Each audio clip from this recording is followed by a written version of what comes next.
अस्सलाम वालेकुम dear students, उम्मीद है कि आप खैरियत से होंगे। This is Amanullah, your maths teacher. Actually जो हमने प्रीवियस स्लाइड्स जो वीडियो लेक्चर आपके साथ शेयर किया था, तो बेसिक इंट्रोडक्टरी जो है वो बेसिकली चीज़ें थी अबाउट कोऑर्डिनेट ज्योमेट्री। तो उसमें फिर ये कुछ और जो है जो बेसिक शेप्स हैं, ठीक है, जो मेडिकल के स्टूडेंट्स हैं जिनको पता नहीं है बेसिक शेप्स जो है वो कौन से होते हैं, उनके साथ कैसे डील किया जाता है, तो उसी वजह से मैंने एक छोटी सी जो है ना वो वीडियो बनाई है कि आपको बेसिक शेप्स का बता सकूं और उनके जो एरियाज और पेरीमीटर्स कैलकुलेट करते हैं वो भी आपको समझा सकूं। ठीक है, सो बेसिक शेप्स में बेसिकली जो रेगुलर हमारे पास शेप्स होते हैं जो कि पॉलीगॉन्स में आते हैं, ठीक है, पॉलीगॉन कहते हैं। So polygon is a close figure made by joining line segments where each line segment intersect exactly two others।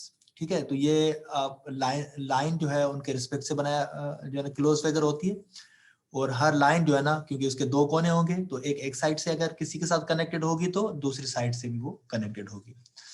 जैसे ये हमारे पास छोटे से शेप्स नजर आ रहे हैं, ठीक है, अगर ये और ये अगर कंफर्म हो जाए कि ये से सपोज लाइन है तो फिर हम कह सकते हैं कि ये बेसिकली पॉलीगॉन है। फॉर एग्जांपल इफ आई से इज दिस पॉलीगॉन, ठीक है, अगर है तो क्यों है और अगर नहीं है तो क्यों नहीं है। तो इसमें यह है कि ये क्लोज फिगर नहीं है, हमने कहा था कि क्लोज फिगर होनी चाहिए, ठीक है, और हर लाइन के दो जो है ना आपके पास पॉइंट मतलब कि दो साइड से कनेक्टेड हो। तो ये लाइन जो है सब अगर इस लाइन को कंसीडर करें तो यहाँ तक कनेक्टेड है मगर वो इस साइड से कनेक्टेड नहीं है। अगर इसको यहाँ पर कनेक्ट किया जाए तो वो फिर में भी आपके पास पॉलीगॉन का शेप बन जाएगा। Okay, say suppose we have another close figure like this one. Again question is this polygon? अगर है तो ठीक, बताएं कैसे, अगर नहीं है तो क्यों नहीं है। तो हमने कहा था कि पॉलीगॉन जो है वो basically generated by the straight lines like this one.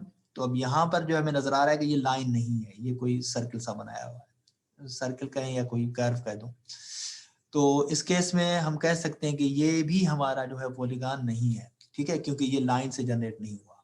ठीक है, okay, for example we have the question like is this polygon, जैसे ये है, तो फिर भी आप कह सकते हैं कि ये नहीं हो सकता। वो इसलिए नहीं हो सकता कि एक ही लाइन के आपके पास वो लाइनें आपस में भी एक दूसरे को इंटरसेक्ट कर रही है, ऐसा सच हमने ऐसा नहीं पढ़ा। ठीक है, तो ये भी हमारे पास पॉलीगॉन नहीं होगा।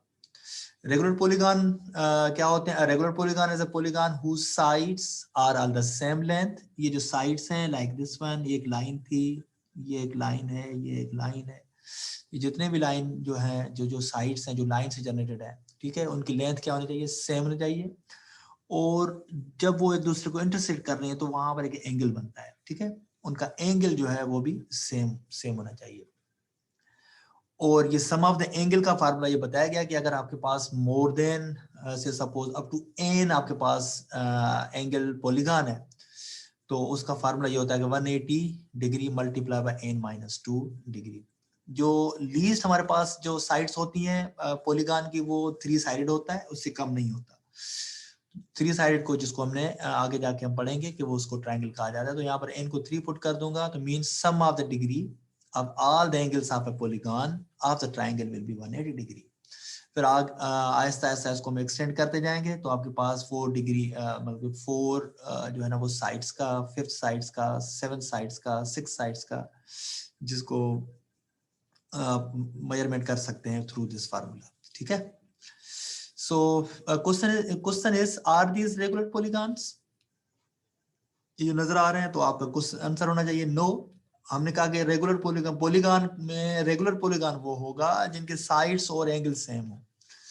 सो अगर इसको देखा जाए मे बी इनकी एंगल तो सेम है मगर इनकी साइड सेम नहीं है। इस साइड को अगर आप देखें तो वो इक्वल नहीं है, ठीक है, बजाय इन दो साइड्स के। तो आप सिंपल कह सकते हैं कि this one even this one, ये साइड जो है इससे इक्वल नहीं है और ये साइड जो है इसके इक्वल नहीं है। तो आप कह सकते हैं कि ये रेगुलर पॉलीगॉन नहीं है। वर्टेक्स जो है basically point of intersection between two line और टू रेज को कहा जाता है, ठीक है, जैसे लाइक दिस वन, अब इसको वर्टेक्स कहेंगे, इस पॉइंट को वर्टेक्स पॉइंट कहेंगे, और ये जो है इनसाइड आप उसको एंगल कहेंगे, इनसाइड इज एंगल, एंड ये जो पॉइंट है, जिस पॉइंट पे दो लाइन एक दूसरे को इंटरसेक्ट करती हैं, वो बेसिकली वर्टेक्स पॉइंट होगा, और ये लाइनें एक दूसरे से कितने दूर हैं या कितनी क्लोज हैं, तो बेसिकली वो एंगल बताएगा, ठीक है। हम दोनों चीजें डिस्कस करेंगे साथ साथ। Vertex of a polygon, the vertices of a polygon are the points where its sides intersect, like this one, this one, this one, ये तमाम की तमाम जहां जहां पर दो लाइन एक दूसरे को इंटरसेक्ट कर रही हैं, वो तमाम की तमाम वर्टिसेस हैं। सो पॉलीगॉन का जो लीस्ट लाइंस का जो है वो हमारे पास शेप है जिसको ट्रायंगल कहा जाता है, ट्रायंगल को डिस्कस करते हैं। Three sided polygon least three sided होता है, इससे कम क्लोज फिगर नहीं हो सकती, ठीक है। A three-sided polygon, the sum of the angles of triangle is 180 degree. ये जो छोटी छोटी सी तीन एंगल नजर आ रही हैं आपको, जैसे ये एंगल है, ये एंगल है, ये एंगल है, ये है, ठीक है। तो इनका सम जो होगा, इनके एंगल्स का सम जो होगा वो बेसिकली कितना होगा, 180 डिग्री होगा। और डिफरेंट टाइप के ट्राइंगल्स होते हैं, थोड़े बहुत हम यहाँ पर डिस्कस करते हैं, ठीक है। फर्स्ट वन जो है हमारे पास वो है इक्विलेटरल ट्राइंगल। इक्वल ट्रायंगल किसको कहा जाता है जी, a triangle having all three sides of equal, ठीक है, इक्वल लेंथ। तो डेफिनेटली जब लेंथ जो है सबकी सेम हो जाएगी तो उनकी एंगल भी सेम हो जाएंगी, तो उनकी इक्वल लेंथ और इक्वल एंगल होंगी, ठीक है। The angles of an equilateral triangle are all measure 60 degree. अगर वो इक्विलेटरल ट्रायंगल है 180 को अगर 3 में डिवाइड किया जाए तो पर एंगल जो है that will B basically 60 degree. तो ये इक्विलेटरल ट्रायंगल है। क्यों है इक्विलेटरल ट्रायंगल, हमने कहा है कि ये साइड्स जो हैं, ठीक है, इन साइड्स को आप इक्वल कंसीडर करेंगे या वो इक्वल गिवन होंगी, और ये जो एंगल्स हैं वो तमाम की तमाम क्या होंगी, अगर इक्विलेटरल ट्रायंगल है तो वो 60 डिग्री की एंगल्स होंगी। ये भी हमारे पास जो ट्रायंगल है वो भी वैसा ही इक्विलेटरल ट्रायंगल है, ठीक है, और ये जो है वो भी इक्विलेटरल ट्रायंगल है, ठीक है। वो सेकंड जो है type of triangle is known as basically आइसोस्केल ट्रायंगल और आइसोसेल्स ट्रायंगल भी कहते हैं, आइसोस्केल आइसोसेल्स ट्रायंगल। सो इसमें ये होता है कि जैसे यहाँ पर इक्विलेटरल ट्रायंगल में तीनों साइड्स इक्वल थे, आइसोसेल्स ट्रायंगल्स में दो साइड्स सेम होती हैं। अ triangle having two sides of equal length, ठीक है, कितने साइड्स, दो साइड्स, कोई भी दो साइड्स वो सेम होंगी। जैसे यहाँ पर एक इस साइड को और इस साइड को देखा जाए तो वो भी सेम होगी। अच्छा, इसके फिर और इस केस में फिर हम ये कहते हैं कि अगर दो साइड्स इक्वल होंगी तो फिर उसके जो अपोजिट एंगल्स होंगी, जैसे इस साइड की अपोजिट एंगल ये है और इस साइड की अपोजिट एंगल ये है, तो ये अपोजिट एंगल्स भी सेम होंगी। जब आइसोसेल ट्रायंगल कहा जाता है तो उस केस में दो साइड्स और दो एंगल्स जो हैं वो सेम होती हैं, मगर जरूर ध्यान में रखना कि ट्रायंगल कोई भी हो, उनके सम ऑफ द एंगल जो है वो 180 ही होगा।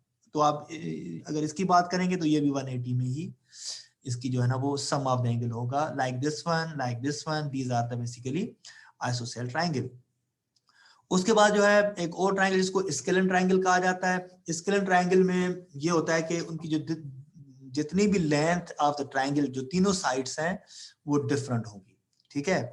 तो अगर ये तीनों साइड्स डिफरेंट होंगी तो फिर हम ये भी कह सकते हैं कि उनके तीनों एंगल्स भी डिफरेंट होंगी, like this angle, this angle, this angle, ये तीनों जो है वो, हाँ दो कोई भी हो सकते हैं, मगर अगर दो एंगल्स इक्वल हो जाएंगे तो वो आइसोसेल हो जाता है। मतलब कि इस केस में भी वो ऐसा होगा जिसमें एंगल्स भी डिफरेंट होंगी और उसकी साइड्स भी डिफरेंट होंगी। फिर से ध्यान में रखना कि अगर साइड्स डिफरेंट है तो उनकी एंगल्स भी डिफरेंट ही होंगी, जिसको स्केलन ट्रायंगल कहा जाता है। उसके बाद ही एक और ट्रायंगल आता है जिसको अक्यूट एंगल ट्रायंगल कहा जाता है, ठीक है। अक्यूट का मतलब ये होता है कि वो 90 से लेस जो है वो आपका हो। A triangle having three acute angles like this one 90 से लेस जो है, जैसे ये 60 का भी कह सकते हैं, तो ये acute angle triangle हो जाएगा, ठीक है। ऑब्ट्यूज ट्रायंगल जो है वो ये होता है कि उसमें एटलीस्ट एक ऐसी एंगल हो जिसकी मेजरमेंट जो है वो 90 प्लस हो, मतलब 90 डिग्री से ग्रेटर हो, तो उसको हम क्या कहेंगे, ऑब्ट्यूज ऑब्ट्यूज एंगल ट्रायंगल, ठीक है। Like this one. तो ये कुछ ऐसे ट्राइंगल्स होंगे जिसका एक एंगल जो भी होगा, कोई भी एक एंगल जो है इनका, वो बेसिकली 90 से ग्रेटर उसकी मेजरमेंट होगी। उसके बाद ही जो हमारे पास ट्राइंगल आता है जिसको हम राइट एंगल ट्राइंगल कहते हैं। राइट एंगल ट्राइंगल का मतलब यह है कि ऐसा ट्राइंगल जिसकी एक एंगल जो है एटलीस्ट, मतलब होगी एक, वैसे तो लीस्ट भी नहीं हो सकती, तो उसकी एक एंगल जो है वो 90 डिग्री की हो। ठीक है, तो डेफिनेटली क्योंकि 180 है, एक 90 की हो जाएगी, तो बाकी जो है वो 90 को अब तकसीम कर सकते हैं, डिफरेंटली तकसीम कर सकते हैं, लाइक 45 भी हो सकती है, लाइक 30-60 भी हो सकती है, वो फिर डिपेंड करता है। ठीक है, मगर राइट एंगल होगा तो उसकी एक एंगल जो है वो 90 की होगी। और राइट एंगल अगर कहते ही तब है कि जब हम 90 की अगर कंफर्म हो जाए, तो उसका मतलब ये है कि वो जो दो लाइनें हैं जिनके पॉइंट ऑफ इंटरसेक्शन से एक राइट एंगल ट्राइंगल बन रहा है, वो दो लाइनें एक दूसरे की परपेंडिकुलर लाइनें होंगी। तो हम उनको समटाइम कहते हैं कि एक लाइन परपेंडिकुलर है और दूसरा उसका बेस है। तो बेस इज परपेंडिकुलर और परपेंडिकुलर बेस बोथ सेम हो जाते हैं, इसमें इसका कोई फर्क नहीं पड़ता। ठीक है, ये ओवरऑल इंट्रोडक्शन था ट्राइंगल्स का। फिर इसकी मेजरमेंट भी करते हैं। फिलहाल हमने जस्ट ट्राइंगल को ही डिस्कस किया है। उसके बाद ही जो आपके बुक में भी बताया गया है क्वाड्रिलेटरल्स का। क्वाड्रिलेटरल में इस टाइप की शेप्स आ जाते हैं, 4 साइडेड जो है ना क्लोज फिगर, या 4 साइडेड पॉलीगॉन्स। ठीक है, पॉलीगॉन तो है, अब पॉलीगॉन 3 साइडेड भी होगा और पॉलीगॉन 4 साइडेड भी होगा। पॉलीगॉन जो है ना आगे 5 साइडेड का भी होगा, वो फिर आगे चलता जाएगा। यहाँ पर हम डिस्कस कर रहे हैं कि 4 साइडेड पॉलीगॉन को, जिसको क्वाड्रिलेटरल कहा जाता है। So means if I say the quadrilateral means we are discussing about these type of shapes. Maybe the shape is like a parallelogram, maybe shape is like rectangle, maybe shape is like basically a square, maybe shape is like rhombus, maybe shape is like kite, maybe shape is like trapezoid। और इनको हम अलग अलग से इनको पढ़ते हैं। ठीक है जी, तो ये बेसिक शेप्स हैं जो कि क्वाड्रिलेटरल में आते हैं, मतलब कि 4 साइडेड पॉलीगॉन्स में आते हैं। ठीक है, सो फर्स्ट वन जो है रेक्टेंगल। रेक्टेंगल में यह है कि ऐसा 4 साइडेड जो है वो पॉलीगॉन जिसके अपोजिट साइड्स भी सेम हो और उनका एंगल 90 डिग्री का हो। क्या होना चाहिए? Opposite sides are same, opposite sides like this one is same, and there is an additional condition. Additional condition is the angle of each side or angle of each vertex आप कह सकते हैं must be 90 degree. तो 90 की ये हो जाएगी, 90 की ये हो जाएगी, 90 की ये हो जाएगी, 90 की ये हो जाएगी। तो इनको जब मल्टीप्लाई करेंगे या इनको सम अप करेंगे, that will be equal to 360 degree. तो उनके एंगल्स का सम 360 डिग्री होगा, उनके अपोजिट साइड सेम होंगे, एंड उनका एंगल जो होगा वो, जिसे यहाँ पर राइट एंगल कहा गया है, तो आप राइट एंगल कहें या ऐसा एंगल जिसकी जो है ना वो मेजरमेंट जो है वो 90 डिग्री की हो।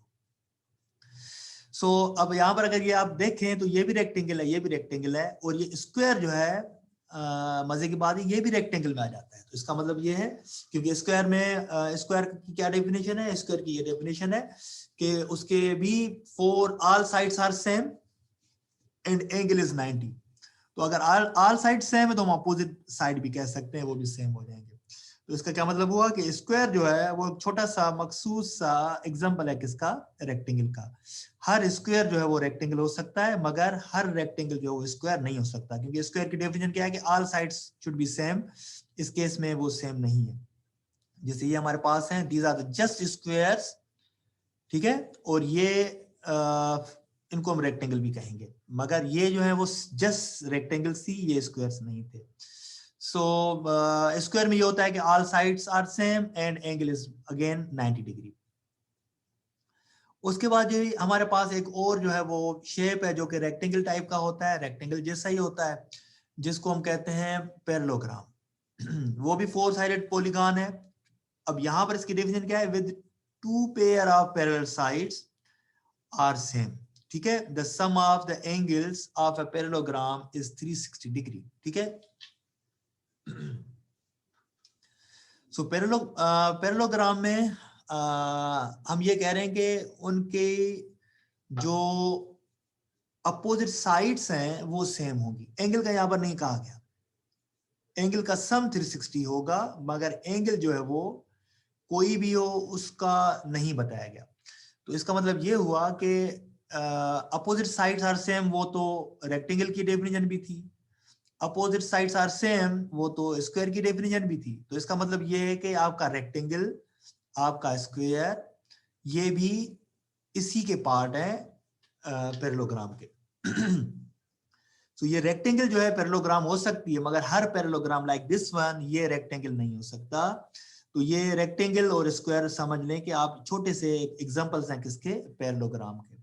Opposite sides are same like this one and this one, ये सेम होंगी और ये दोनों सेम होंगी, ठीक है। मगर जरूर ध्यान में रखना कि ये इनका एंगल जो है वो जरूरी नहीं है कि वो 90 हो। अगर 90 हो जाएगा तो वो पैरेललोग्राम रेक्टेंगल कहलाएगा, ठीक है। उसके बाद ये एक और हमारे पास शेप है जिसको रोम्बस कहा जाता है।